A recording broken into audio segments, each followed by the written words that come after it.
tuto nylon ou tresse, le grand dilemme. Il faut savoir que perso, pour la pêche à la cuillère, je dis bien uniquement à la cuillère, j'utilise le nylon. Pour la pêche du poisson nageur, c'est complètement différent, j'utilise la tresse.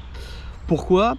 Il faut savoir que j'utilise le nylon parce que pour moi il est un peu plus souple, il se cherche moins en eau et je trouve qu'avec une cuillère on a quelque chose de beaucoup plus naturel. On n'a pas le ventre de la tresse qui prend le courant, enfin voilà. La tresse, ça peut offrir une sensibilité accrue, c'est indéniable. Des distances de lancer beaucoup plus importantes avec le même diamètre de résistance que du nylon.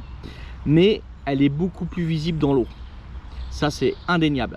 Le nylon et le fluorocarbone sont moins visibles et on a une élasticité qui peut aider à réduire les décrochages. On s'est rendu compte qu'en pêchant à la tresse à la cuillère, au ferrage, en appuyant un petit peu trop fort, on décroche le poisson. Il est moins sensible, ça c'est clair, que la tresse. Le choix dépendra de vos préférences personnelles, des conditions de pêche spécifiques. Certains pêcheurs préfèrent même combiner les avantages des deux en utilisant de la tresse comme ligne et fluorocarbone en tête de ligne.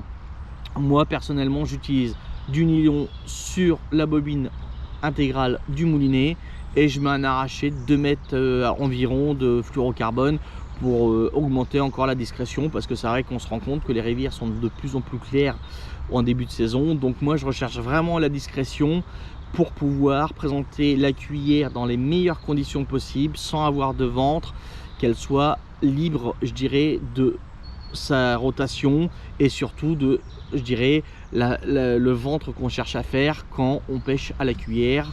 Donc voilà, moi perso j'utilise le nylon. Après, tout le monde est libre de faire ce qu'il le souhaite. Voilà, mais c'était pour vous expliquer un peu pourquoi mon choix se porte sur le nylon. Je vous remercie et à bientôt.